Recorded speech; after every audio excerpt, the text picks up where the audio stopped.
का हेड रहा हूँ, तो मैं साइंस पे तो बोलूंगा ही, लेकिन with special reference to biological science पे बोलूंगा। साइंस पे बोलूंगा लेकिन with special reference to biological science होगा। थोड़ी सी बात अपने बारे में मैं बताऊं आपको कि मेरा क्लास 8 से ही बायोलॉजी रहा।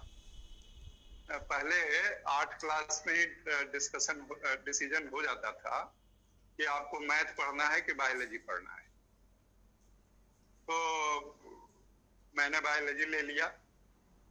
क्योंकि मेरे फादर डॉक्टर थे तो उनका भी थोड़ा प्रभाव था, और घर में डिस्कशन हुआ और मेरी भी इच्छा थी कि मैं बायोलॉजी लेकर आगे बढ़ूं। तो 8, 9, 10, 11, पहले 11 साल में मैट्रिक होता था, 11 तक की पढ़ाई होती थी। तो आईएससी में भी बायोलॉजी ही लिया हमने, लेकिन वहां थोड़ा बायोलॉजी से मेरा मोह भंग हुआ। मुझे लगा कि हमको मैट्रिक तक मैथ पढ़ना चाहिए था। क्यों भाई? क्योंकि 8, 9, 10, 11 में जो बायोलॉजी हम पढ़ करके आए थे वही बायोलॉजी फिर आईएससी में भी पढ़ना था।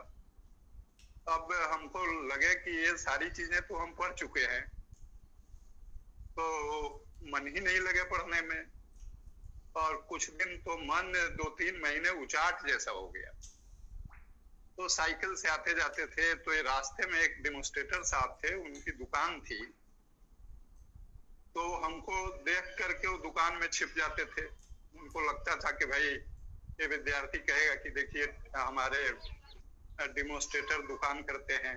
लेकिन एक दिन पकड़े उनको हम, और मैंने अपनी समस्या उनको बताई कि भाई मेरी ये समस्या है, बायोलॉजी से मेरा मोह भंग हो रहा है। तो उन्होंने कहा कि कल आप चाइना रोज का फ्लावर लेकर के मेरे पास आइएगा। तो अगले दिन हम चाइना रोज का फ्लावर लेकर के उनके पास गए। खटिया निकाला उन्होंने, और उस खटिया पे बैठ के चाइना रोज के फ्लावर का उन्होंने डिसेक्शन किया। और क्या डिसेक्शन किया साहब, और समझाया हमको कि एक फ्लावरिंग प्लांट का लाइफ साइकिल कैसे चलता है? एक्सेसरी पार्ट क्या है फ्लावर का, एसेंशियल पार्ट फ्लावर का क्या है, उसमें मेल पार्ट क्या है, फीमेल पार्ट क्या है, कैसे पॉलिनेशन होगा, कैसे फर्टिलाइजेशन होगा, कैसे सीड बनेगा, कैसे फ्रूट बनेगा, तो सब फ्लावर के डिसेक्शन में ही मुझे समझा दिया। और उस दिन से जो मन लगना शुरू हुआ, वो घटना थी 1 घंटे की। उसके बाद फिर कभी पीछे नहीं हुए हम, और इस फील्ड में आगे निकल गए। बीएससी में जब पटना में हम आए तो हमको सबसे पहले जूलॉजी ऑनर्स मिला, लेकिन जूलॉजी से हमारा थोड़ा कम इंटरेस्ट था। तो मैं चक्कर में था कि बॉटनी ऑनर्स मिल जाता तो बड़ा अच्छा रहता। तो खैर 1 आध दिन के बाद बॉटनी ऑनर्स में मेरा नाम निकल गया। पहले तो बॉटनी ऑनर्स और पास कोर्स अलग अलग होता था। तो बीएससी में चलिए बॉटनी ऑनर्स मिल गया। तो अब चूंकि गांव से थे हम लोग, तो मेरे पिताजी ने कहा कि भाई आप टॉप कर सकते हैं कि नहीं। तो मैंने कहा कि ये तो बड़ा भारी क्वेश्चन कर दिया, टॉप कर सकते हैं कि नहीं। तो मैंने कहा कर सकते हैं, लेकिन कुछ इंफ्रास्ट्रक्चर में कमी है हमारे, अगर उसको पूरा कर दीजिए तो हो जाएगा, कोशिश करते हैं। और मुझे लगा कि भाई शहर का कोई लड़का टॉप करता होगा, अच्छा फुल पैंट धारी और टाई धारी है, उसका कुछ विशेष स्वभाव होगा। हम गांव से हैं और टॉप करने के बारे में सोच रहे हैं। तो बीएससी की परीक्षा दिया हमने, और ठीक से तैयारी हुई एंड रिजल्ट आया तो आई वाज टॉपर। तो बीएससी का मैं टॉपर था, अब पोजीशन चेंज कर गया। अब जहाँ हम दारोगा बनने के बारे में सोच रहे थे कि मार्क्स बेसिस पे तो हम पुलिस इंस्पेक्टर बन ही जाएंगे, लेकिन अब हमने सोचा कि नहीं, ये मेरा डायरेक्शन नहीं है, ये मेरा एम नहीं है, तो मुझे एमएससी करना चाहिए। और मैं एमएससी के लिए बोध गया चला गया, मगध यूनिवर्सिटी। और उस समय कॉलेज में एमएससी की पढ़ाई नहीं होती थी, सिर्फ यूनिवर्सिटी हेडक्वार्टर में ही पढ़ाई होती थी। और क्या शानदार पढ़ाई हुई। हमको तो नहीं लगता है कि कभी एक आध दिन कोई क्लास सस्पेंड हो गया हो, है? कभी ऐसा नहीं हुआ कि कोई क्लास सस्पेंड हुआ। प्रैक्टिकल ट्रेनिंग ही बेस्ट था। तो एमएससी में भी फर्स्ट क्लास फर्स्ट हमको मिला और रिकॉर्ड एस्टेब्लिश किया हमने। तो उसके बाद CSIR का JRF मिल गया हमको, SRF भी मिल गया, पोस्ट डॉक्टरल फेलोशिप भी मिल गया, इसी में PhD भी हो गया। और वहां से हम गंगा प्रोजेक्ट में रिसर्च एसोसिएट हो गए पटना यूनिवर्सिटी में। ये पटना यूनिवर्सिटी में आना एक मेरे लिए सौभाग्यपूर्ण घटना थी। इसने यहाँ के लोगों से मुझे जोड़ा, मैं अपने काम को लोगों के सामने दिखाया। और फिर 1987 में बिहार यूनिवर्सिटी सर्विस कमीशन से मेरा नाम आया, तो देखा मेरा ही पहला नाम है, तो चलिए भाई ज्वाइन कर लिया। साइंस कॉलेज हमको मिला। 95 में हम रीडर हुए, 2003 में प्रोफेसर हुए, 2017 में साइंस कॉलेज के बॉटनी हेड हुए, 2020 में PG हेड हुए, 2021 के जनवरी में रिटायर कर गए। रिटायर करने के बाद एक दो दिन के लिए वैक्यूम हुआ, लेकिन एक ही 2 दिन वैक्यूम रहा। उस दिन के बाद से मई महीने छोड़ दीजिए, क्योंकि गर्मी की छुट्टी हो गई थी, हम 2 क्लास मिनिमम ऑनलाइन ऑफलाइन ले रहे हैं। क्योंकि जिस वोकेशनल कोर्स को मैंने खोला था, बायोटेक्नोलॉजी और इन्वायरमेंटल साइंस बॉटनी में है, MSc का भी बायोटेक है, तो उसमें 2 क्लास हम प्रतिदिन ले रहे हैं अभी। और 1 दर्जन लोगों को PhD का सुपरविजन किया है। और 2 स्टूडेंट और हैं, एक आपकी थीसिस आजकल में जमा कराने वाले हैं, कल हो जाएगा। और 1 विद्यार्थी बचेगा हमारा, जिसकी थीसिस फरवरी मार्च में जमा होगा। और इस बीच में हमने भारत सरकार के बहुत सारे संस्थान है, मिनिस्ट्री ऑफ बायोटेक्नोलॉजी या एक और संस्थान है जिसका हम नाम नहीं लेंगे, कॉन्फिडेंशियल नाम है, तो वहाँ से भी हम जुड़े हुए हैं और वहाँ हम जाते आते रहते हैं। और चलिए समाज की सेवा में हम लगे हुए हैं। इसी बीच त्रिपाठी जी का कल कॉल आया कि सर साइंस के पेडागोगी पे विज्ञान शिक्षण कार्य की प्रक्रिया का विधिवत अध्ययन में हम लोग जुटे हुए हैं, आपके कुछ विचार आमंत्रित हैं।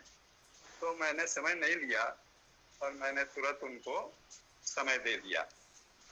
तो देखिए, हम लोग बायोलॉजिकल साइंस के विद्यार्थी हैं, चाहे आप साइंस के हों, साइंस का विद्यार्थी होना ही अपने आप में बड़ी बात है, लेकिन चूंकि हम वनस्पति विज्ञान के टीचर रहे हैं, इसलिए हम बायोलॉजिकल साइंस की कहीं कहीं ज्यादा चर्चा करेंगे।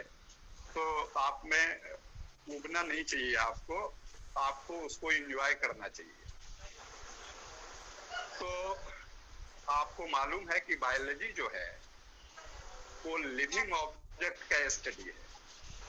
भाई, जो भी जीवित पौधे हैं, प्राणी हैं, बैक्टीरिया है, वायरस है, सब आप देख ही रहे हैं। जो नहीं जानता है वो भी वायरस जान गया है। तो ये जो माइक्रो ऑर्गेनिजम्स है, प्लांट्स है या एनिमल्स है, इसी का स्टडी तो हम बायोलॉजी में करते हैं। और जब से आपका विकास हुआ है, जब से विकास कहिए नहीं, जब से आपका ओरिजिन हुआ है, तब से आप बायोलॉजी से जुड़े हुए हैं। और जहां तक हेल्थ की समस्या हो, डिजीज की समस्या हो, बर्थ की समस्या हो, ग्रोथ की समस्या हो, डेथ की समस्या हो, आप सब के बारे में जानना चाहते हैं। आप पूछते रहते हैं एक दूसरे से, हम हेल्दी कैसे रहें, हम क्या खाएं, देखो तो रात में हमको गैस हो जाता है, देखिए तो हमको कोई बीमारी तो नहीं है, अच्छा ये हमारा जन्म क्यों हुआ, हमारा ग्रोथ कैसे हो रहा है, डेथ का क्या कारण हो सकता है, ये सारी बातें हम लोग घुमा फिरा कर डिस्कशन में लाते हैं। ये सब बायोलॉजी का विषय है। आपकी जो 3 आवश्यकता है, भोजन वस्त्र आवास, इसके लिए आप किस पे डिपेंड करते हैं? प्लांट्स पे डिपेंड करते हैं, एनिमल्स पे डिपेंड करते हैं। आप कहिएगा कि हम बायोलॉजी का ज्ञान क्यों प्राप्त करें? अरे इसलिए प्राप्त कीजिए ताकि आप इनसे भरपूर फायदा उठा सकिए। लेकिन आजकल तो लोग एग्रीकल्चर पे, एनिमल हस्बेंड्री पे, हेल्थ पे, माइक्रोबायोलॉजी पे ज्यादा जोर दे रहे हैं। लेकिन आप कहिएगा कि हम फिजिक्स के हैं, हमको बायोलॉजिकल साइंस से क्या मतलब है? मतलब है आपका।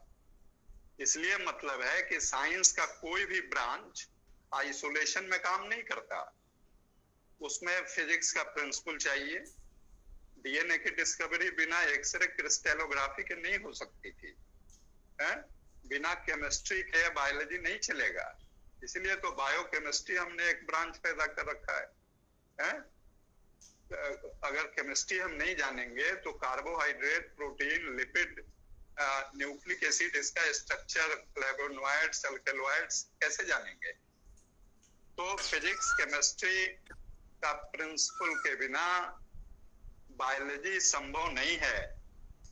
तो बायोलॉजी जो है एक नेचुरल साइंस है, जिसमें अब लाइफ के बारे में, लिविंग ऑर्गेनिजम्स के बारे में, उनके स्ट्रक्चर के बारे में, फंक्शन के बारे में, ग्रोथ के बारे में, डिस्ट्रीब्यूशन के बारे में, उनके आइडेंटिफिकेशन के बारे में, टैक्सोनॉमी के बारे में जानना चाहते हैं। अब देखिए कि अगर आपको शरीर को समझना हो तो कैसे समझिएगा? पूरा चावल पकता है तो एक चावल निकाल के आप देख लेते हैं कि पका कि कच्चा है। उसी तरह से अगर इस पूरे शरीर को समझना हो तो सबसे पहले आपको सेल को समझना होगा। Cell is a structural and functional unit of life. Cell is a mass of protoplasm surrounded by differentially permeable membrane, and if it is placed in nutrient media it can divide into 2 daughter cells. भाई cell कोशिका संरचनात्मक और क्रियात्मक इकाई है इस शरीर का। सेल को जान लीजिए। सेल को जब जानिएगा तो न्यूक्लियस के बारे में जान लीजिएगा। न्यूक्लियस को जानिएगा तो क्रोमोसोम जान लीजिएगा। क्रोमोसोम जान लीजिएगा तो डीएनए जान लीजिएगा। डीएनए जान लीजिएगा तो आरएनए जान लीजिएगा। आरएनए जानिएगा तो प्रोटीन जान लीजिएगा। प्रोटीन जानिएगा तो एंजाइम जान लीजिएगा। एंजाइम जान लीजिएगा तो केमिकल रिएक्शन कैसे कैटेलाइज होता है जान लीजिएगा। और फिर अगर किसी एंजाइम में डिफेक्ट होगा तो फिर आपके कैरेक्टर में चेंज आएगा, है?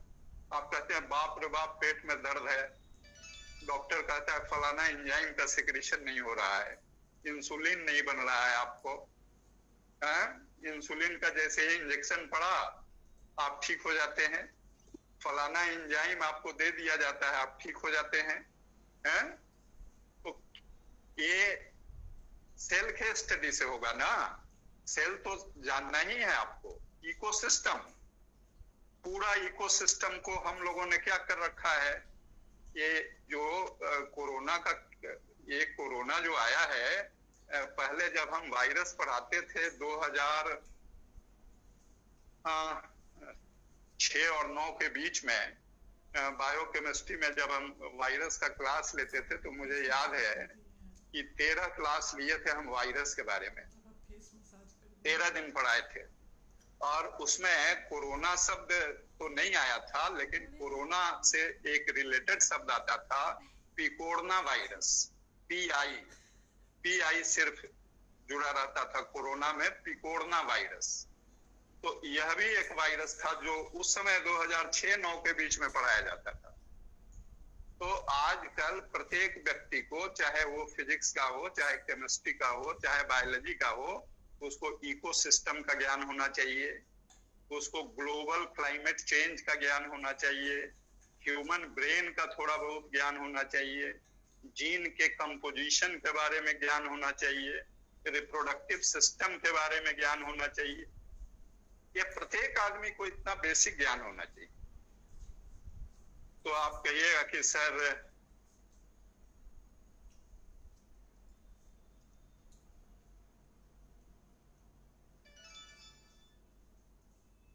हम तो साइंस के विद्यार्थी हैं, बायोलॉजिकल, अरे भाई आप बायोलॉजिकल साइंस के विद्यार्थी, ये जान लीजिए कि आप बहुत क्यूरियस हैं।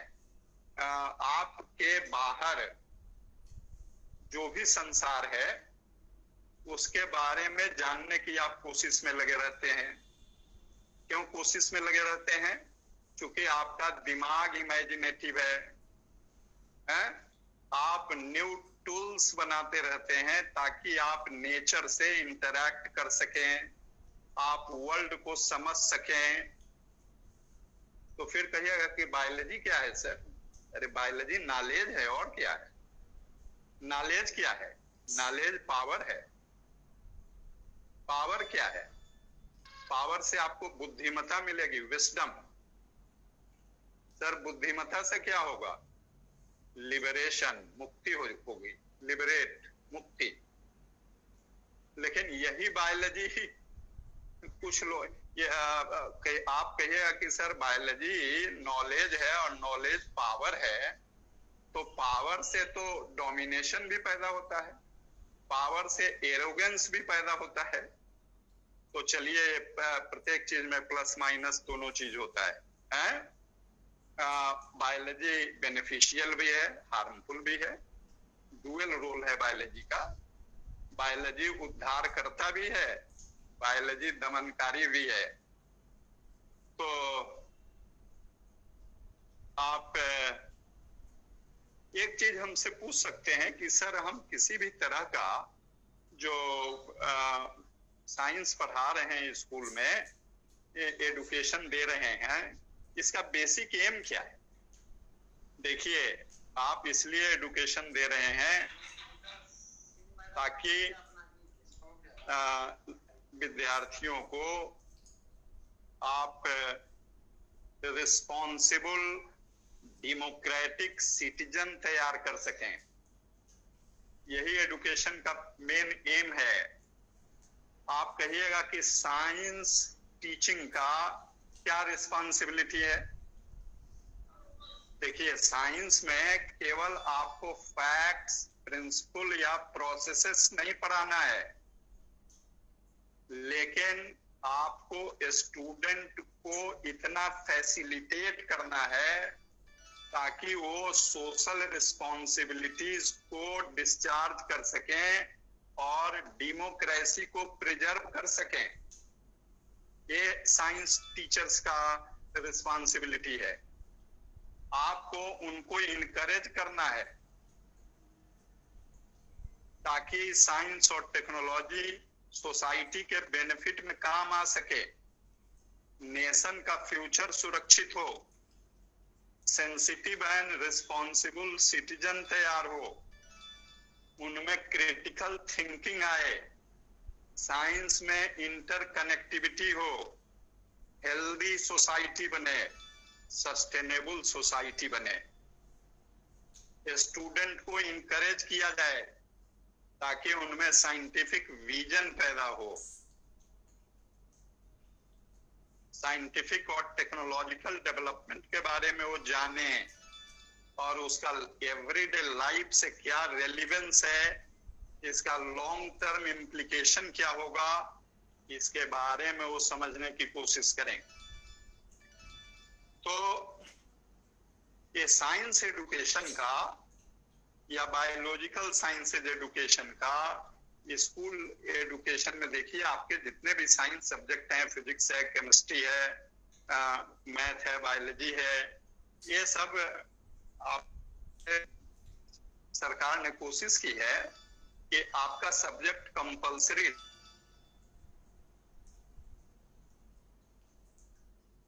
है। और सरकार के साइंटिफिक एंड टेक्निकल एडवाइसेस भी है, और कंट्री को आगे बढ़ाने में इन विधाओं का बहुत बड़ा योगदान है। कोठारी कमीशन का रिपोर्ट आया था कि शुरू के जो 10 साल का जो स्कूलिंग है उसमें कंपलसरी बेसिस पे साइंस और मैथ जरूर पढ़ाया जाए, हैं? और आप कहिएगा कि सर थोड़ा बायोलॉजिकल साइंस के बारे में थोड़ी सी बात हो जाए कि हम बायोलॉजिकल साइंस से क्या क्या फायदा उठा सकते हैं। भाई आपको तो बता दिया फायदा, भोजन वस्त्र आवास आपका टिका हुआ है हमारे प्लांट्स के ऊपर और एनिमल्स के ऊपर। तो बायोलॉजिकल साइंस का चलिए हम कुछ आपको ये बताने की कोशिश करें कि अगर बायोलॉजिकल साइंस पढ़ा जाए, ठीक से स्टडी किया जाए, तो क्या क्या फायदा होगा हमको। तो पहली बात तो है कि यूटिलिटेरियन वैल्यू है। भाई डे टू डे यूज में आप सुबह से रात तक जो भी यूज करते हैं उसमें देखिए कि प्लांट से क्या क्या लिया है, एनिमल से क्या क्या लिया है? इसका बायोलॉजिकल साइंस का या साइंस का इंटेलेक्चुअल वैल्यू भी है।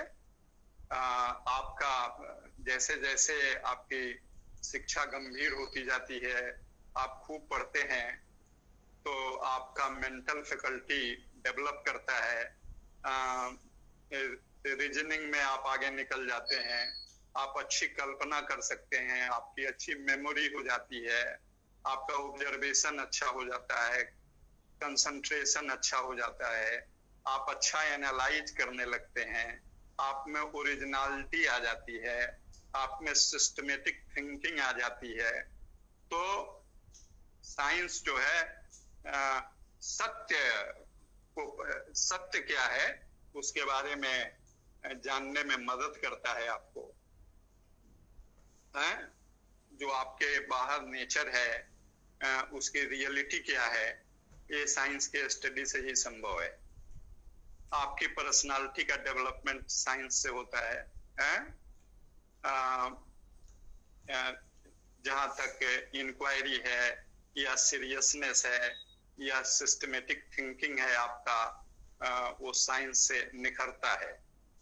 आपका कायाकल्प होता है, ट्रांसफॉर्मेशन होता है। ट्रांसफॉर्मेशन माने कायाकल्प, आपका कायाकल्प हो जाता है साइंस टीचिंग से। आपका style change, life style change कर जाता है। कहते हैं ना ये ठीक नहीं है, अरे ये ठीक नहीं है, बीमार पड़ जाओगे। तो आपका लाइफ स्टाइल बायोलॉजिकल साइंस ठीक कर देगा हमारा। साइंस का इन्वेंशन जो है आपके लाइफ स्टाइल को ठीक कर देता है। आप कहिएगा कि सर साइंस के इतिहास से क्या पता चलेगा? अरे भाई जो साइंस की हिस्ट्री है वही डेवलपमेंट ऑफ कल्चर है। आपका जो the development of culture is the history of science. Science में कितना प्रोग्रेस हुआ है उससे किसी नेशन के प्रोग्रेस के बारे में पता लगाया जा सकता है? साइंस केवल कल्चर के बारे में बताता ही नहीं है, उसके प्रिजर्वेशन में भी, हाउ टू प्रिजर्व, उसमें भी हेल्प करता है। साइंस जो है ब्लाइंड फेथ नहीं करने देता आपको। ट्रूथ के प्रति आप सर्च करते हैं, नेचर की रियलिटी के बारे में पता लगाते हैं। आप कहिएगा कि सर साइंस पढ़ने वाले ज्यादातर लोग भगवान में विश्वास नहीं करते हैं। नहीं नहीं, ऐसी बात नहीं है। साइंस पढ़ने वाले लोग भगवान की खोज में लगे रहते हैं। सत्य क्या है ये थोड़े है कि साइंस वाले नास्तिक हैं। साइंस वाले खोजते रहते हैं कि गॉड के सर्च में लगे रहते हैं। अब सर्च में बिना लगे आप कह दीजिएगा कि साहब गॉड इज नॉट देयर, हमको तो गॉड पे विश्वास ही नहीं है। नहीं नहीं, सर्च कीजिए। विज्ञान जो है आपको सर्च करना सिखाता है, ट्रूथ का सर्च है। साइंस का अपना एस्थेटिक वैल्यू है। आप कश्मीर जाते हैं, काहे को जाते हैं? काहे को लिखा रहता है the beauty of Kashmir is beyond description. Ashok का फोन आ रहा है। वहाँ नेचुरल वेजिटेशन है। कंपाउंडर आपने अपने वेजिटेशन को डिस्टर्ब करके रख दिया है, तो क्या कीजिएगा? जाइए हाँ? जगह ही जाना पड़ेगा, हिमाचल जाना पड़ेगा, श्रीनगर जाना पड़ेगा आपको घूमने के लिए। आप भी वैसा वेजिटेशन मेंटेन कर सकते हैं, घर में छोटे मोटे गार्डन लगा सकते हैं। तो साइंस ब्यूटी है, साइंस आर्ट है, साइंस इंटरटेनमेंट का सोर्स भी है। साइंस जो है एक आवाज बढ़ गई। Science is a source of great pleasure. Science आप जब लीजर में होते हैं तो लीजर को कैसे यूटिलाइज किया जाए, आपको साइंस हेल्प करता है। साइंस जो है आपको यूजफुल सिटीजन बनाता है।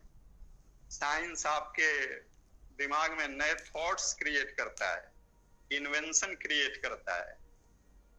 साइंस का अपना वोकेशनल वैल्यू भी है। चलिए एग्रीकल्चर कर लीजिए, पोल्ट्री कर लीजिए, डेयरी कर लीजिए, साइंस ने देखिए, साइंस की कृपा है ना कि हम लोग ऑनलाइन जुड़े हुए हैं। टेलीफोन, रेडियो, टेलीविजन की ब्रॉडकास्टिंग, सबको साइंस ने रिवोल्यूशनाइज कर दिया है। साइकोलॉजिकल वैल्यू भी साइंस का है। आपके ईगो को, सेल्फ एक्सप्रेशन को, आप कहीं जाते हैं, कोई अच्छा प्लांट मिल जाता है तो कहते हैं इसको ले चलो गार्डन में लगाएंगे हम अपने घर पे। तो ये जो इंस्टिंक्ट आपने डेवलप किया है कलेक्शन का, इससे आपका साइकोलॉजिकल वैल्यू मेंटेन होता है। साथ ही साथ साइंस में एक और खूबी है कि प्रॉब्लम सॉल्विंग स्किल्स को डेवलप करने में काफी हेल्पफुल है। आप लॉजिकली सोच पाते हैं, कैसे कोई डिवाइस काम करता है कैसे जानिएगा? साइंटिफिक स्टडी से। आप अपनी आइडिया नहीं ऐसे देखो, ये काम ऐसे होगा, तो awareness about technology, natural resources को कैसे कंजर्व किया जाए। अगर वेदर अच्छा नहीं है तो कैसे सरवाइव करेंगे आप? ये सर्वाइवल स्किल आपको प्रोवाइड करता है साइंस। तो आप कहिए कि सर ये बताइए कि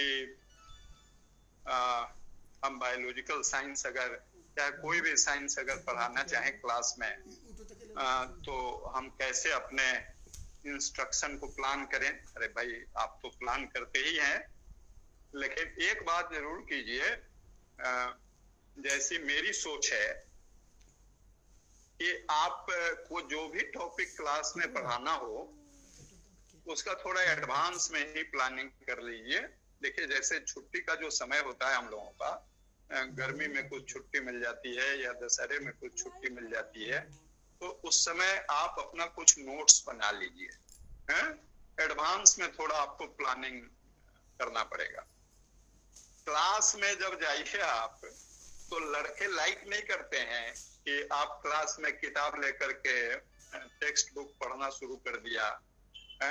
हम देखते हैं कि परीक्षा में नकल उकल में कोई टीचर पकड़ता है किसी लड़के को, तो लड़का बोल देता है कि आप तो क्लास में से आप पूजा लेके आते थे, हमको यहाँ सिखा रहे हैं। ये सब सुनी हुई मेरी बात है। तो आप अवॉइड कीजिए, एक तरह से कसम खाइए। अब गणित है आपका, तब तो कुछ न्यूमेरिकल के लिए बुक इत्यादि यूज कर सकते हैं आप।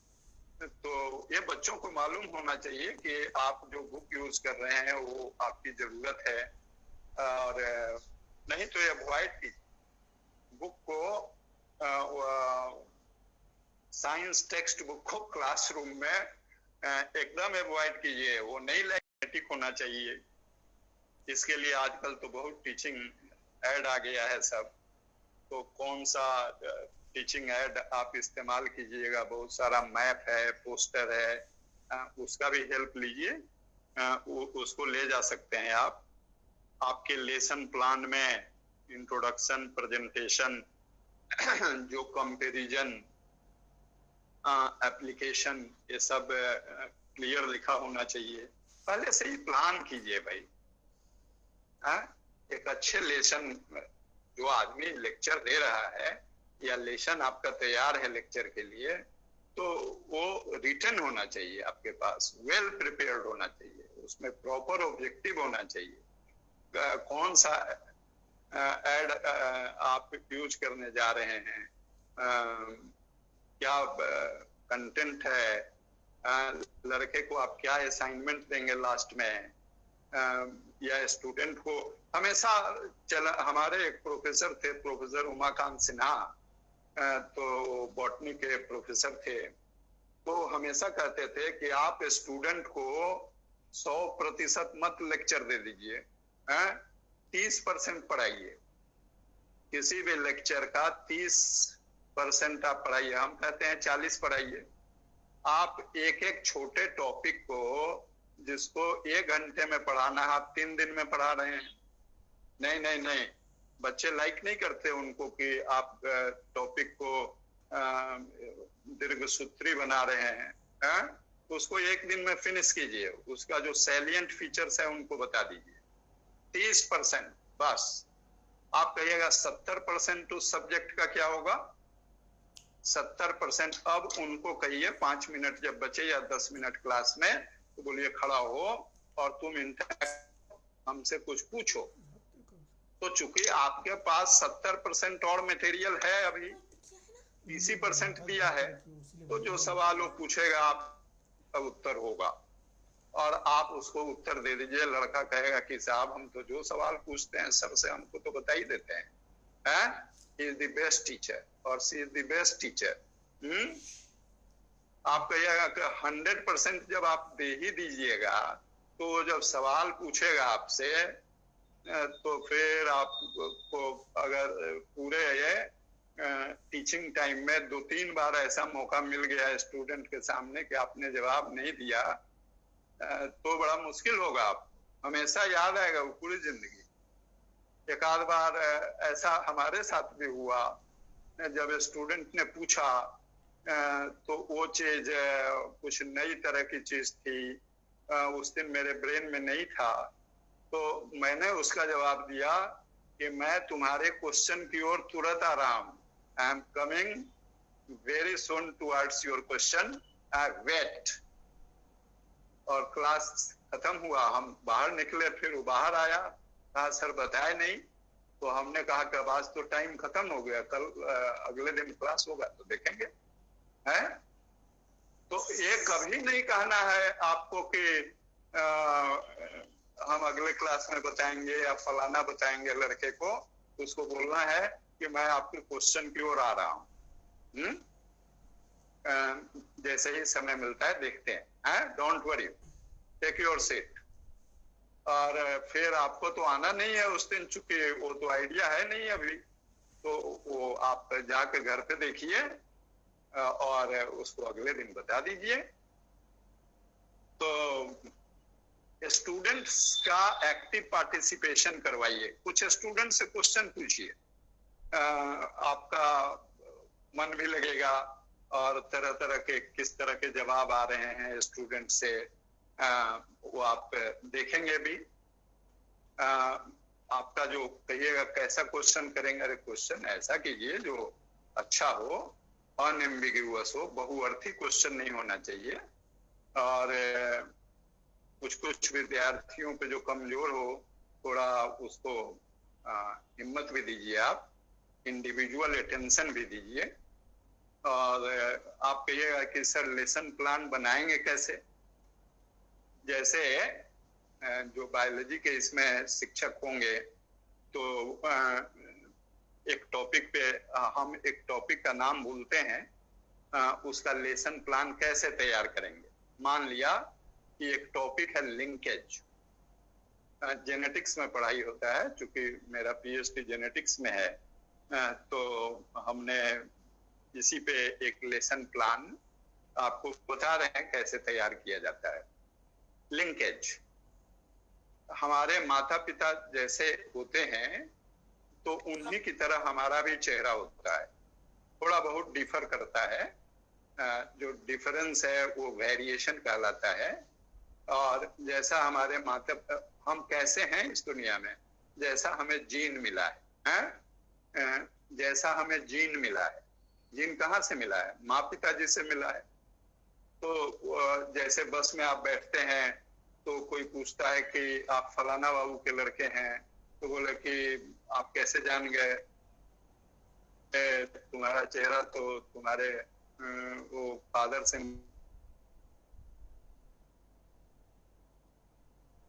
मिलता है, उनको देखते हैं ना, एकदम वैसे चेहरा है। यही तो लिंकेज है। लिंकेज जो है माता पिता के कैरेक्टर को साथ रखता है। तो अगर लिंकेज के ऊपर हमको लेसन प्लान बनाना है तो उस लेसन प्लान में लिंकेज का डिफिनीशन होना चाहिए। यह बताए जाने की कोशिश होनी चाहिए कि लिंकेज मेंडलिज्म का एक्सेप्शन है। ये उसमें होना चाहिए कि लिंकेज की डिस्कवरी किसने की, इसकी डिस्कवरी कैसे हुई, कपलिंग और रिपल्सन क्या है, मॉडर्न कंसेप्ट लिंकेज का क्या है, लिंकेज ग्रुप के बारे में बात होनी चाहिए, कौन कौन से फैक्टर हैं जो लिंकेज को प्रभावित करते हैं, और लिंकेज का सिग्निफिकेंस क्या है। जैसे हमने बताया आपको कि लिंकेज कीप्स दी पेरेंटल कैरेक्टरिस्टिक्स टुगेदर। लिंकेज जो है माता पिता के कैरेक्टर को संतान में साथ रखता है।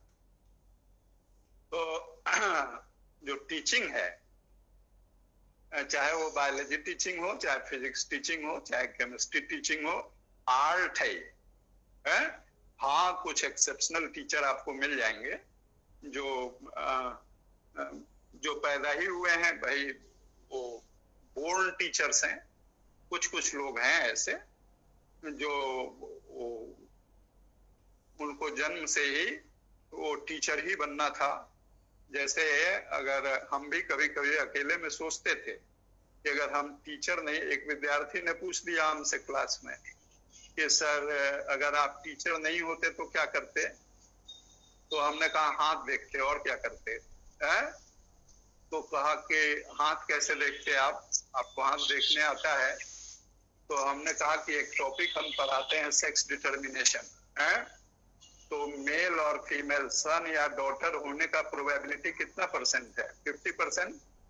तो हम जिसका हाथ देखते हैं, अगर 100 आदमी का हम हाथ देख करके बोल दें कि बेटा ही होगा, तो 50% केस में हमारी बात सही हो जाएगी, बिकॉज देयर इज 50% प्रोबेबिलिटी कि सन ही पैदा होगा। और जिनको 50% नहीं सन पैदा होगा, वो मेरे पास आएंगे कि आप तो कहे थे कि साहब सन पैदा होगा। तो उनको कहते कि आपका मंगल गड़बड़ है, बुध गड़बड़ है, आप थोड़ा जब तब करवाइए। तो मैंने मजाक में उसको कहा कि हाथ देखते और क्या करते हैं, ये हमको बड़ा अच्छा विषय लगता है। तो उसने कहा कि खैर ये तो इमेजिनेटिव क्वेश्चन था कि अगर आप टीचर नहीं बनते तो क्या बनते। तो हमारी शुरू से ये इच्छा थी कि टीचर बने।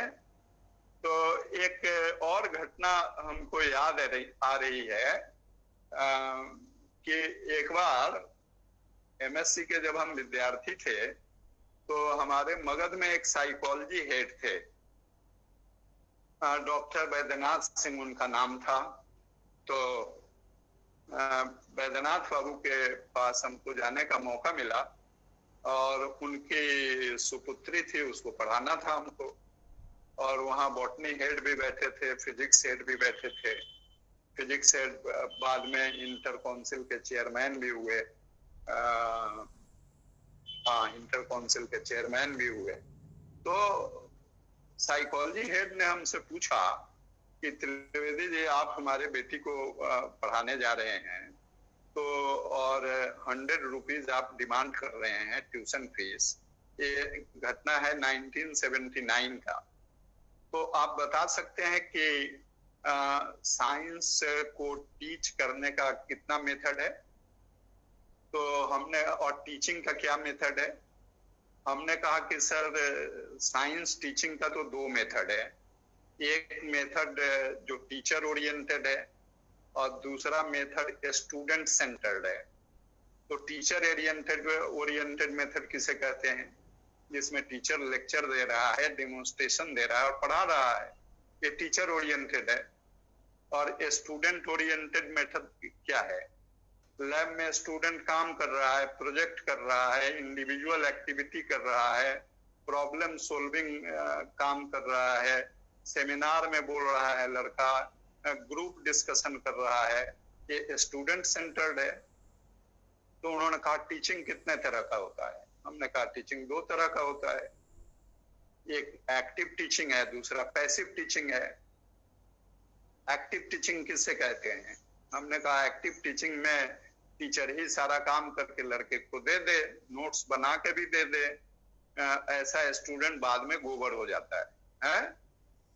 सारा काम तो टीचर ही कर दिया, टीचर पढ़ा भी दिया कॉपी में और नोट्स भी दे दिया, तो स्टूडेंट क्या करेगा? कुछ नहीं करेगा। ये कैसा टीचिंग हुआ? तो ये पैसिव टीचिंग हुआ। एक्टिव टीचिंग किसे कहते हैं?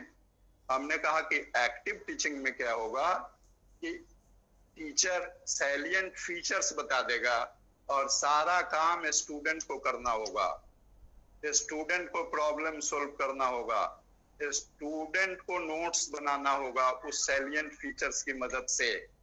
तो ये एक्टिव टीचिंग होगा। तो उन्होंने कहा कि आपका किस में बिलीव है? हमने कहा एक्टिव टीचिंग में बिलीव है। तो उन्होंने कहा 100 रुपए तो नहीं देंगे, आपको 75 रुपीज हम पे करेंगे, मुझे याद है। और फिर 75 रुपीज पे हमने वो पहला ट्यूशन दिया था, उसको 3-4 साल पढ़ाए और अभी वो पोस्ट ग्रेजुएट साइकोलॉजी में मगध यूनिवर्सिटी में ही प्रोफेसर हैं, हमारी स्टूडेंट हैं। तो आप एक चीज हमसे पूछ सकते थे कि सर मेथड ऑफ टीचिंग में क्या क्राइटेरिया फॉलो करें, कैसे क्लास बेहतर बनाया जाए? आप देख लीजिए कि क्लास का लेवल क्या है, कितना स्टूडेंट बैठा है, कितना समय आपको लगेगा क्लास में, आपके पास क्या क्या मटेरियल और फैसिलिटी अवेलेबल है, कौन सा टॉपिक आपको पढ़ाना है, उसको इंटरेस्टिंग वे में पढ़ा दीजिए, है? और बीच बीच में थोड़ा कहीं कहीं अगर जैसे अब हमारे क्लास में क्लास हम ले रहे हैं और एक दो विद्यार्थी को हमने देखा कि खिड़की के बाहर नजर रखे हुए हैं, क्योंकि उधर से भी कुछ विद्यार्थी आ जा रहा है, एमएससी के विद्यार्थी जाते थे एमएससी के क्लास में, तो ये बीएससी वाले विद्यार्थी को देखा उधर ताक रहा है। तो हमने कुछ उपदेश भी देना पड़ता था हमको, तो ये बीच बीच में उपदेश भी जरूरी है। आपको भी एक उपदेश सुना देते हैं। वैसे अब धीरे धीरे हम 5-10 मिनट और समय लेंगे आपका और 6-5 तक हम फिनिश कर देंगे इसको। आप इस घटना को सुन लीजिए, मैंने क्या सुनाया उनको, हम रोक नहीं पा रहे हैं। हाँ, एक बार क्या हुआ कि when I was in BSc, तो मैं कमरे में पढ़ रहा था लेकिन खिड़की खुली थी, तो मेरी नजर खिड़की के बाहर चली गई। अब क्यों गई है नहीं पूछिएगा, तो गई नजर, अब किताब से तो नजर हट गई और पिताजी की नजर पड़ गई। तो पिताजी ने कहा कि वो कमरे में आ गए और मुझे देखा उन्होंने कि साहब इनकी नजर बुक पे नहीं है। तो उन्होंने कहा कि त्रिवेदी जी आपके पास डायरी है? प्रति रुचि पैदा करने का तरीके को।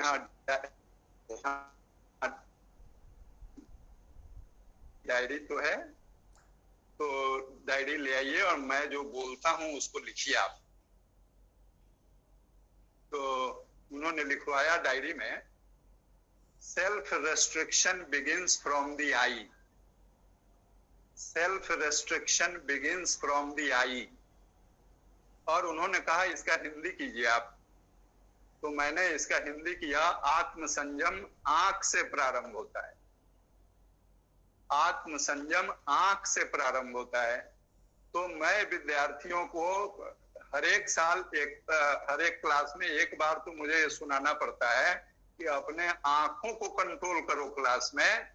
जब मैं खड़ा हूं और when I am teaching you, और जब मैं अपना इम्पोर्टेंट टाइम दे रहा हूं, गवर्नमेंट का हेवी मनी खर्च है तुम्हारे टीचिंग के ऊपर, तो तुम इस क्लास का फायदा उठाओ।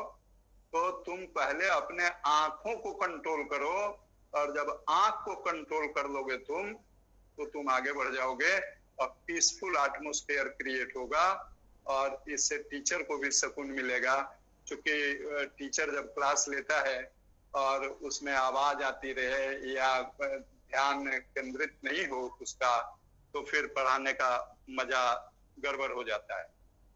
तो आजकल के तो एक काम और करना चाहिए आपको कि क्लास में अगर 2-4 कमजोर विद्यार्थी आप देखिए और पढ़ा रहे हैं, तो तेज विद्यार्थी को ही बोल दीजिए कि यार थोड़ा इसको मदद कर देना, तुम जा करके इससे मदद ले लो। कमजोर विद्यार्थी को तेज विद्यार्थी से सपोर्ट दिलवा दीजिए। आप कितना लगे रहिएगा, आप कोशिश कीजिए, आप उसकी मदद कीजिए, लेकिन तेज विद्यार्थी से कमजोर विद्यार्थी को मदद दिलवा दीजिए, सपोर्ट दिलवा दीजिए। ये भी आजकल टीचिंग का एक मेथड हो गया है। और बच्चों को कुछ न कुछ उलझाए रखिए।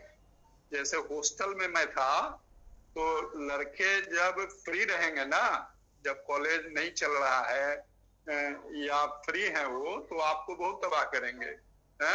तो कुछ न कुछ झमेला लेकर के आते रहेंगे आपके पास। तो उनको हम क्या करते थे कि कुछ डिबेट इत्यादि में बिजी कर देते थे।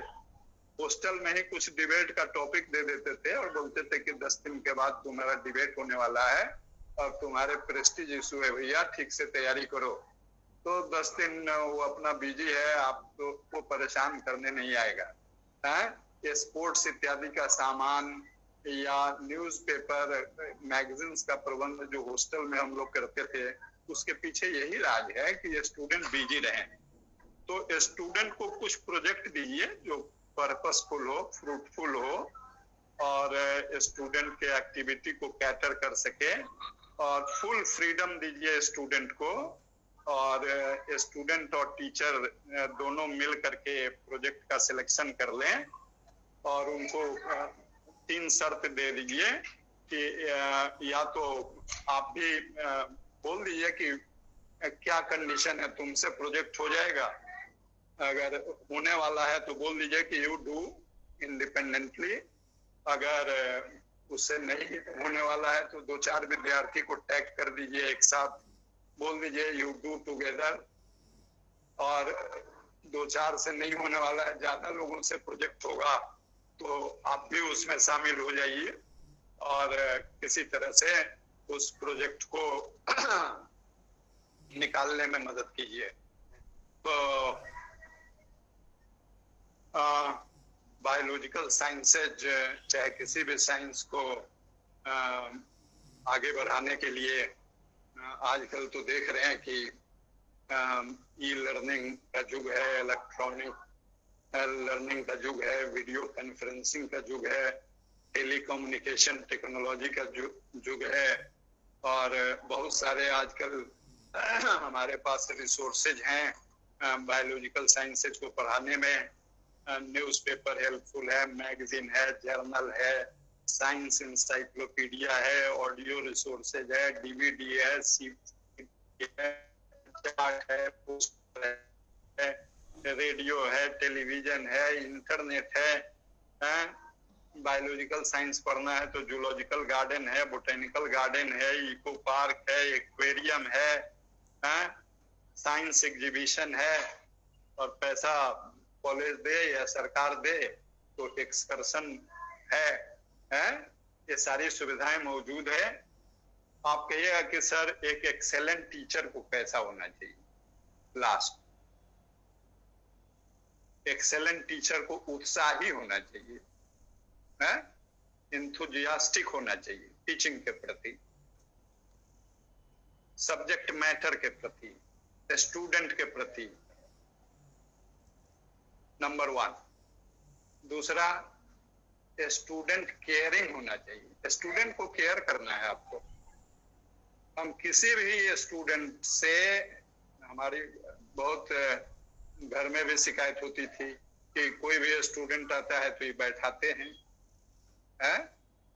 हम किसी भी स्टूडेंट को खड़ा खड़ा बात नहीं किए कभी भी। हॉस्टल में भी अगर स्टूडेंट आया तो आपके पास कुछ समस्या ही लेकर के आया है, तो मेरे जो सामने चेयर होता था, हम कहते थे पहले बैठ जाओ, और चपरासी को कहते थे एक गिलास पानी ले आओ, इसको पिलाओ। वो पानी पी लिया, हम कहते थे बेटा अब बात करो, हैं? अब बताओ हमको क्या चाहते हो तुम।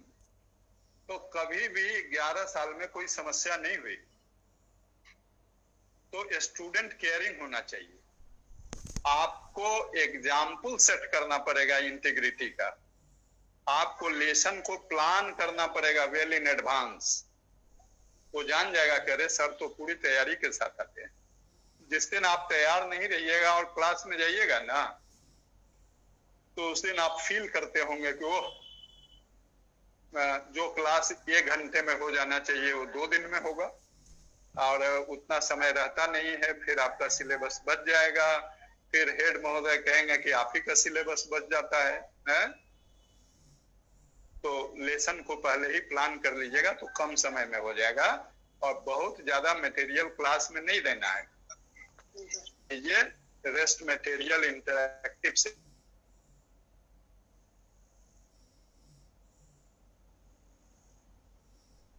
सेशन में दीजिए, और जो बच जाए उसको घर ले आइए, लड़के अपना तैयारी करेंगे। सब एकदम वेल ऑर्गेनाइज्ड होना चाहिए। और हम समझते हैं कि अगर इतनी बात है और टाइम पर पक्का होइए, जैसे 10:30 में क्लास है तो 10:30 में जाइए क्लास, ये नहीं कि 11 बजे आ रहे हैं, तो लड़का भी कल से 11:15 में आएगा और वो बोलेगा जाम था सर। तो जाम तो आपके लिए भी है। कोशिश कीजिए कि जब हम लोग टीचिंग जॉब में आए हैं तो हमारी जो रिस्पॉन्सिबिलिटी है उसको निभाएं और ठीक से निभाएं। मैं आप सबों को, जितने लोग जुड़े हुए हैं, उनको बधाई देता हूं शिक्षक होने पे। और आप हैं तो ज्ञान है, और आप हैं तो नॉलेज है, नॉलेज है तो पावर है, पावर है तो विस्डम है। बात हो रही थी अभी, और विस्डम है तो लिबरेशन है। Thank you all, specially organiser को थैंक्स, जिन्होंने इतना लवली सेशन ऑर्गेनाइज किया। Thank you all. Thank you sir. Thank you sir. Sir अगर आप लोगों को कोई प्रश्न हो तो कृपया अपना प्रश्न पूछ सकते हैं, सर उपलब्ध हैं। जिन मित्रों को भी कोई प्रश्न हो।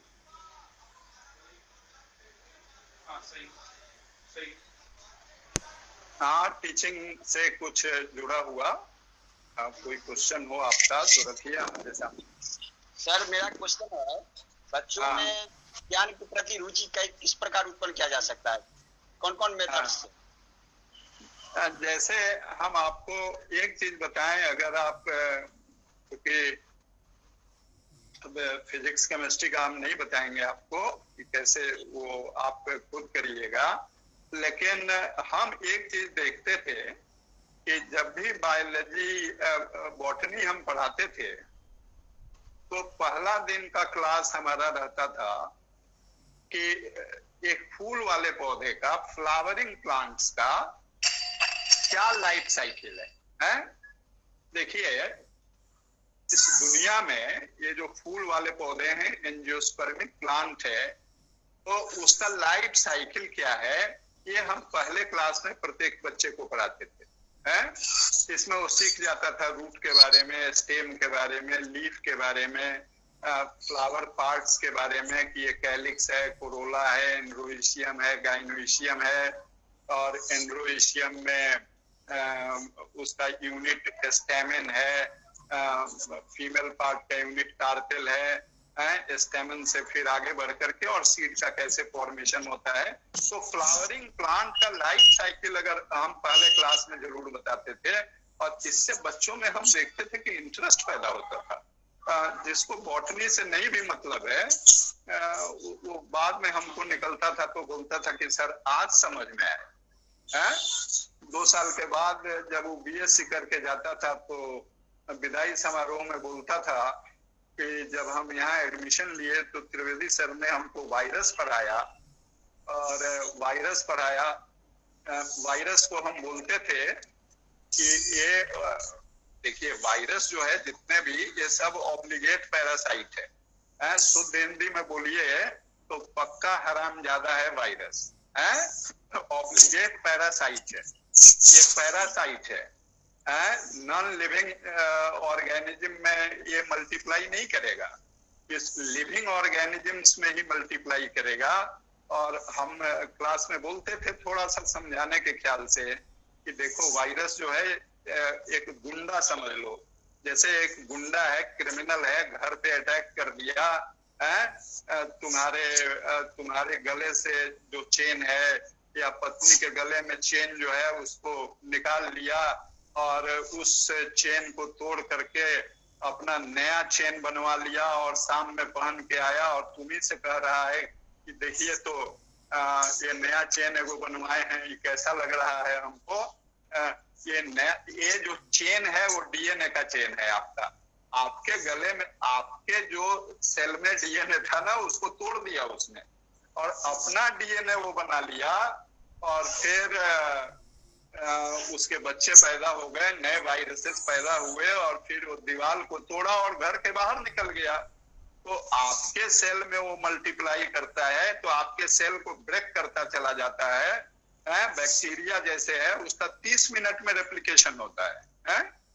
एक बैक्टीरिया आपको 2 से 3 बनने में, 1 से 2 बनने में कितना समय लगा, 2 से 3 बनने में आपको कितना समय लगता है, और बैक्टीरिया को 1 से 2 बनने में सिर्फ ½ एन आवर लगता है।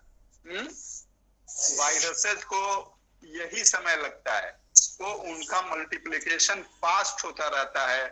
इसीलिए शाम में आपको जरा सी खांसी होती है 6 बजे, आप एक बार ढूं किए और 6:30 में 2 बार करना पड़ेगा क्योंकि बैक्टीरिया डबल हो गया, और 7 बजे 4 बार आप करते हैं, और 7:30 में कहते हैं कि बउआ को तो आज डॉक्टर के पास ले जाना पड़ेगा, खांसी बढ़ रहा है।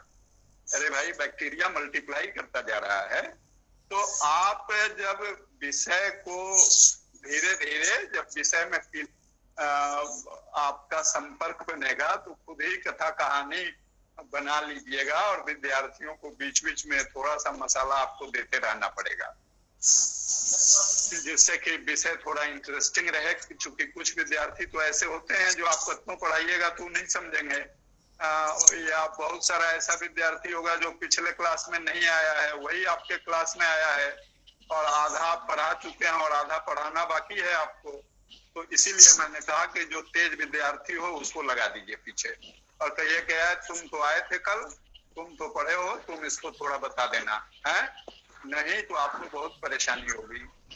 चलिए नेक्स्ट, अगर किसी का कोई प्रॉब्लम हो। सर मैं सौम्या सारण जिले से हूं सर। हाँ पूछो।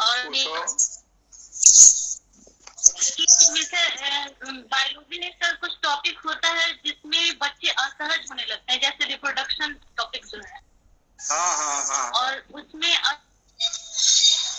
हम समझते कि उनको सब्जेक्ट या टॉपिक क्लियर हुआ या नहीं, वो प्रश्न पूछने में भी चूंकि ऐसा एक बार का मेरा अनुभव है कि जब मैं उस कैंडिडेट को पढ़ा रहा था, जब when I was in MSc, और ऐसी समस्या आ गई, 2-3 गर्ल्स थी और मुझे रिप्रोडक्टिव सिस्टम पढ़ाना था, है। तो मैंने कहा कि भाई इसको आप लोग खुद पढ़ लीजिए इसको। मैंने कहा कि आप खुद पढ़ लीजिए और दिक्कत होगी तो हम समझा देंगे। लेकिन अगले क्लास में गए तो उन लोग सुनो, पहले सुन लो। तो अगले क्लास में जब गए तो उन्होंने कहा कि नहीं आप पढ़ा दीजिए। तो मैंने कहा कि आप एक बार पढ़िए, फिर हम पढ़ाएंगे। फिर अगले क्लास में गए तो उन्होंने कहा आप पढ़ा दीजिए। और मेरे लिए थोड़ा प्रेशर बन रहा था, मैं क्या बोलूं। तो हमने कह दिया कि ये फलाना फलाना जो शब्द आप देख रहे हैं इसको मैं मेल जेनाइटेलिया बोलूंगा, इसको मैं फीमेल जेनाइटेलिया बोलूंगा, है और सारे शब्दों का उच्चारण मैं करूंगा। लेकिन कुछ ऐसे शब्द हैं जिनके लिए मैं इस शब्द का यूज करूंगा, आप समझ जाइए कि मैं फलाना शब्द बोल रहा हूँ। और इस तरह से मन को संयत करते हुए मैंने उसको पढ़ाया। हम लोग भी क्लास में पढ़ते थे तो प्रोफेसर आते थे, पढ़ाते ही थे। उसमें कुछ जब बायोलॉजी के हम लोग विद्यार्थी हैं तो असंयत होने का बहुत तरीके से सावधानी बरतते हुए वहां निकाल लेना अपने को बेहतर होगा। उसमें आप ही का विवेक और ज्ञान काम आएगा। उस समय का सिचुएशन कैसा है। जैसे एक बार की बात है कि गया कॉलेज गया में मेरी बहाली 6 महीने के लिए हुई एज ए लेक्चरर। और स्टूडेंट इतने कुछ बदमाश थे कि मेरा पहला क्लास था और गर्ल्स भी उस क्लास में बहुत थे बैठे हुए। और मेरा पहला क्लास था जेनेटिक्स का। मैंने पूछा कि क्या पढ़ाना है आज क्लास में। तो एक पहले तो विद्यार्थियों ने कहा कि कुछ बचा नहीं है, सब कुछ हो गया है। फिर बाद में एक विद्यार्थी खड़ा हुआ और कहा कि सेक्स डिटर्मिनेशन पढ़ाइए। तो मैंने कहा ठीक है, अच्छा है, सेक्स डिटर्मिनेशन पढ़ाते हैं। लेकिन कहा उसने, मुझे आज तक इस बात का दुख है रिटायरमेंट के बाद भी, कि जितने विद्यार्थी थे उस विद्यार्थी को कंट्रोल नहीं कर पा रहे थे। और वो विद्यार्थी ने कहा हमको कि सेक्स डिटर्मिनेशन पढ़ाने के पहले आप थोड़ा सेक्स को भी डिफाइन कीजिए। मुझे याद है आज भी। और मैं उस क्लास में, मेरा पहला क्लास था, मेरे पैर कांप रहे थे और मुझे लगा कि अब हम गिरेंगे ही इस क्लास में, हम क्या लेक्चरर बने हैं? लेकिन अपने को संभाला हमने और हमने कहा कि लिखो, परिभाषा लिखो। और मैंने क्लास में ही एक परिभाषा तैयार किया कि sex is the phenotypic, genotypic and behavioural expression of male and female and it is biological demand for evolution. Male और फीमेल में अंतर फेनोटाइप का है, एक्सटर्नल अपीयरेंस का है, जीनोटाइप का है, जेनेटिक कंस्टिट्यूशन का है। मेल और फीमेल में अंतर बिहेवियर का है। और मेल और फीमेल, मेल से मेल गैमिट बनेगा, फीमेल से फीमेल गैमिट बनेगा। ये दोनों गैमिट मिलेगा तो जाइगोट बनेगा, जाइगोट से एम्ब्रियो बनेगा, एम्ब्रियो से ऑर्गेनिज्म बनेगा। और जब गैमिट बनेगा तो वेरिएशन होगा गैमिट में, चूंकि मियोसिस होता है गैमिट बने। And behavioural expression of male and female and it is biological demand for evolution. तो एक क्लास में हम बायोटेक्नोलॉजी के क्लास में सेक्स डिटर्मिनेशन पढ़ाते हैं या बॉटनी के क्लास में, तो हम ये परिभाषा जरूर देते हैं। तो मेरा एक विद्यार्थी बायोटेक का बीएससी करने के बाद एमएससी करने के लिए वो चला गया करनाल। तो करनाल जब गया तो वहां पर एमएससी के क्लास में एक एनिमल साइंटिस्ट के प्रोफेसर ने उससे पूछा यही क्वेश्चन। तो उसने मेरा वाला परिभाषा बताया। इस परिभाषा से वो प्रोफेसर इतना खुश हुआ कि उसने सारे लड़के को कहा कि ये परिभाषा लिखो। उस बच्चे ने मुझे मैसेज किया था और मैंने उस मैसेज को अपने कुलपति को दिखलाया, अपने वाइस चांसलर साहब को। Professor Ras Bihari Singh was our vice chancellor. मैंने कहा कि sir this is the message by a student send to me, और उसको जो मैंने परिभाषा बताया था उसके प्रोफेसर ने उसको एप्रिशिएट किया और सारे लड़के को परिभाषा बताया गया। तो अगर हम वो परिभाषा उस दिन क्लास में नहीं बताते तो मेरा तो लाइफ उसी दिन खत्म हो जाता। क्लास में दोहराइएगा सर डिफिनेशन सेक्स का। Sex is the phenotypic, note करना चाहिए, बहुत अच्छी परिभाषा है। Sex is the phenotypic comma genotypic, sex is the phenotypic comma genotypic and behavioral expression of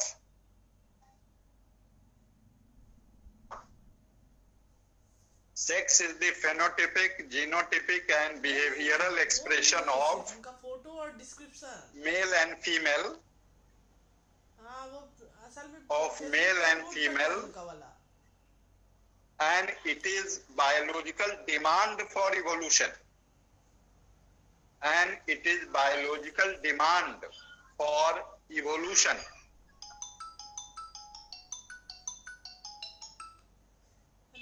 and it is biological demand for evolution,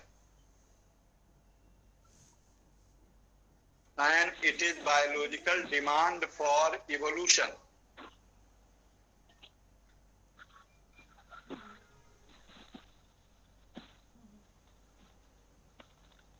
And it is biological demand for evolution.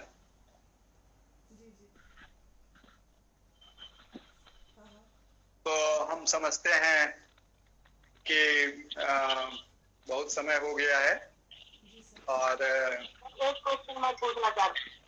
हाँ पूछ लीजिए। Sir मैं गीता मिश्रा और मैं higher secondary bio की student रही हूँ। अच्छा मैं कुछ स्टूडेंट के दरमियान में कुछ गार्डनिंग करती हूँ, कुछ प्लांटेशन करती हूँ और बच्चों को एक क्रिएटिव आइडिया देने के लिए। लेकिन ग्रामीण परिवेश में बच्चे अक्सर सारे प्लांट्स को जानते हैं, कुछ प्लांटिंग प्लांट्स को छोड़ के। तो मैं आजकल हाइड्रोपोनिक प्लांटेशन जो है उस पर मैं थोड़ा फोकस करती हूँ कि जैसे धनिया, चना, मेथी ये सब मैं पानी में उगा के दिखाती हूँ। लेकिन आप चूंकि बॉटनी के हैं तो मैं जानना चाहती हूँ कि क्या हाइड्रोपोनिक्स का आप कुछ काम करती हैं? जी जी जी जी जैसे चना उगा देती हूँ, मेथी उगा देती हूँ, धनिया ये सब करती हूँ सर। तो मैं जानना चाहती हूँ क्या फ्लावरिंग प्लांट या जिससे हम फ्रूट लेते हैं उसको हाइड्रोपोनिक तरीके से कर सकते हैं क्या सर? हमने वो जब रिसर्च एसोसिएट जब थे हम तो गांव हम जाते थे, मेरा गांव गंगा उस पार है, तो वहां से करेले का प्लांट लेते आते थे, करेला का, और उसका स्टेम काट करके हॉट, चूंकि हम बोध गया से आए थे तो कुछ हार्मोन हमको मिल गया था डिपार्टमेंट से, तो उस हार्मोन की मदद से हम पानी में ही उसकी रूटिंग कराए थे। हैं करेला में तो रूटिंग हुआ था और करेला में हो जाएगा आपका, कनेर में हो जाएगा, हैं हाँ कद्दू में भी हो जाएगा, गेंदा में तो खैर हो ही जाएगा। नहीं देखिए आपका 20-25 प्लांट ले लीजिए, देखिए उसमें कितने पानी में रूटिंग करते हैं कि आपका शोध काम हो जाएगा। सर एक क्वेश्चन और है सर मेरा, सर जेनेटिक्स में और मुझे भी जेनेटिक्स में बहुत ज्यादा इंटरेस्ट था और मेंटली का लॉ जो है उस पर मुझे बहुत इंटरेस्ट है उसमें। तो क्या उसकी बहुत एडवांस लेबोरेटरी ना हो फिर क्या हम प्लांट को इस तरह से F1 जनरेशन F2 जनरेशन कर पाएंगे? हाँ देखिए उसके लिए बहुत बिग लाइब्रेरी की जरूरत नहीं है, वो तो आपके घर पे भी अगर गार्डन गमले में भी प्लांट लगा हुआ है, अगर आपका शौक है तो ये शौक पूरा हो सकता है आपको। अरे भाई, मेल और फीमेल फ्लावर में आपको क्रॉस कराना है। जनरली अगर फ्लावर बाइसेक्सुअल है तो जिसको फीमेल फ्लावर आपने लेकर के चला है उससे मेल पार्ट हटा देना है। फीमेल जो बाइसेक्सुअल फ्लावर है उससे मेल पार्ट आपको हटा देना है, जिसको इमैस्कुलेशन कहते हैं। और जिससे मेल पार्ट लेना है वहां फीमेल को नहीं हटाना है। वो जो बाइसेक्सुअल फ्लावर है, 2 बाइसेक्सुअल फ्लावर है, एक को आपने मेल लिया है, दूसरे को फीमेल लिया है, तो फीमेल से मेल पार्ट हटा देना है और उसमें बैगिंग कर देना है। तो और सुबह में वो जा करके पॉलिनेशन कर देना है। वो ब्रश घुसाइए और उसमें परागकण आ जाएगा और फीमेल फ्लावर के स्टिग्मा पे छिड़क देना है। तो बैग खोल करके फिर बैगिंग कर दीजिए। 5-6 दिन के बाद उसको खोल के देखिए कि अगर फ्रूट का फॉर्मेशन हो रहा है तो ठीक है, तो जो सीड आएगा उसको बो दीजिए, तो F1 प्लांट आपका आ जाएगा। फिर F1 प्लांट आ जाए तो उसको सेल्फ कराना है आपको, उसको तो क्रॉस कराना नहीं है। फिर उसका सीड जब तैयार हो तो उसको बो दीजिए, तो F2 जनरेशन हो जाएगा। तो ये आपके शौक पे डिपेंड करेगा। मंडल ने काम किया तो उस समय उनको क्या सुविधाएं थी, यही कि he was a school teacher और गर्मी की छुट्टियों में वो काम करते रहते थे। तो एक शौक था, वही शौक उनको आज फादर ऑफ जेनेटिक्स बनाया। क्या यही बात है। Thank you. धन्यवाद सर, धन्यवाद सर। Hello sir. हाँ बोलिए सर। सर आप अपना सेल फोन नंबर शेयर कीजिएगा सर।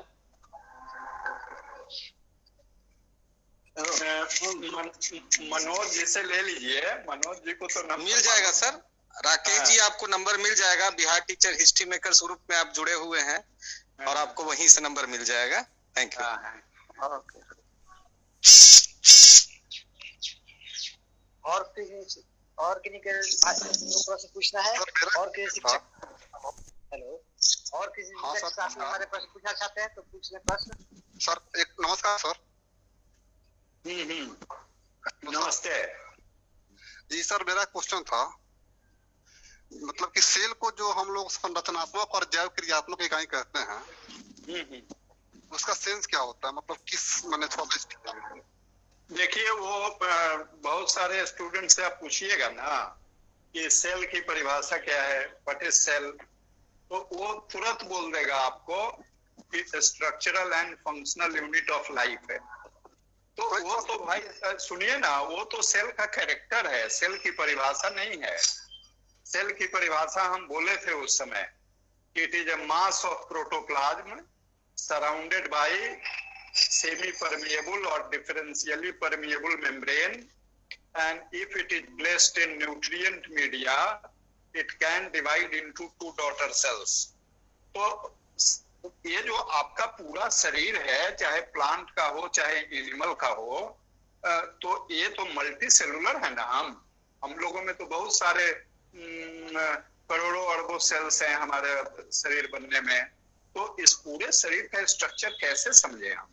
तो एक सेल आप ले लीजिए और वो सेल मेरिस्टेमेटिक सेल होगा कि आप तो जानते हैं कि 2 तरह का सेल होता है, 2 तरह के टिश्यू होते हैं, एक मेरिस्टेमेटिक है, दूसरा परमानेंट है। लेकिन आप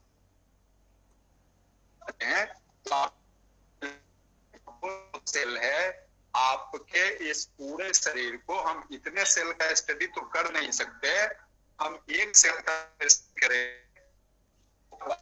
स्ट्रक्चरल यूनिट हुआ या फंक्शनल यूनिट हुआ, अगर सेल का स्टडी करेंगे तो हम मान के चलेंगे कि मेजॉरिटी ऑफ सेल्स का हम स्टडी कर रहे हैं।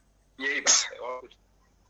थैंक यू सर का बहुत बहुत आभार। सर ने जिस तरह से Bihar teacher history maker group के साथ जुड़कर बहुत अच्छी ज्ञानवर्धक बातें दी और हम सभी का ज्ञान वर्धन किया। इसके लिए सर को बहुत बहुत आभार। अब मैं टीबीटी की ओर से डॉक्टर मदन मोहन सर से कहूंगा कि वो धन्यवाद ज्ञापन करें। मदन सर सुन पा रहे हैं क्या? मदन सर हेलो, हाँ आवाज आ रही है गौरव सर। मदन सर शायद नहीं पा रहे हैं क्या? हाँ नेटवर्क प्रॉब्लम थोड़ा सा चल रहा है जी। सबसे पहले जो है यहाँ पर जितने भी सदस्य जो सुन रहे थे उनको मैं धन्यवाद ज्ञापित करता हूँ कि उन्होंने बहुत धैर्य पूर्वक ढंग से सर को सुना।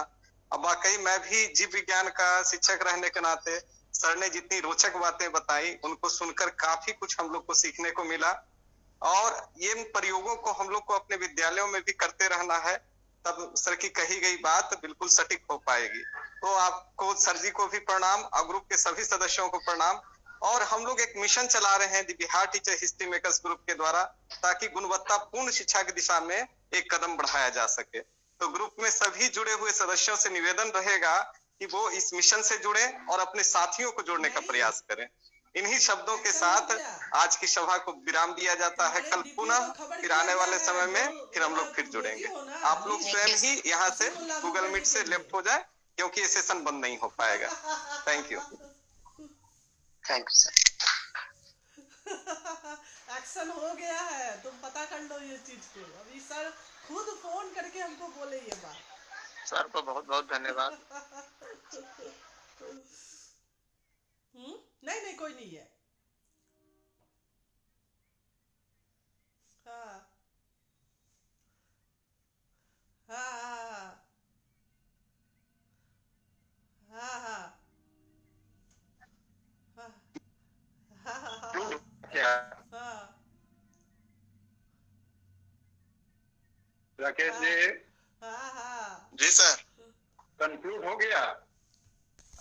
जी नहीं सर, वो नंबर बताया हमको नहीं मिल पाएगा जो कि हम वो वाले मोबाइल में ये चल रहा है। हाँ, फेसबुक पे हैं। आप व्हाट्सएप पे हैं? देखिए बहुत एक्शन हो गया मनोज फ्रंट में। दे देंगे। फोन करके बोले कि ना मनोज मेरा नंबर मनोज जी से ले लीजिए। डीपीओ को फोन करके बोल दिए हैं वही वाला लिस्ट लागू करने। हाँ तुम पता कर तो फोन करके जा सा। तो मुझे कुछ मैं आपसे बात करता बाद में। हाँ चलो बढ़िया। और पश्चिमी चंपारण ही नहीं, नालंदा का भी लागू करवाए वही वाला।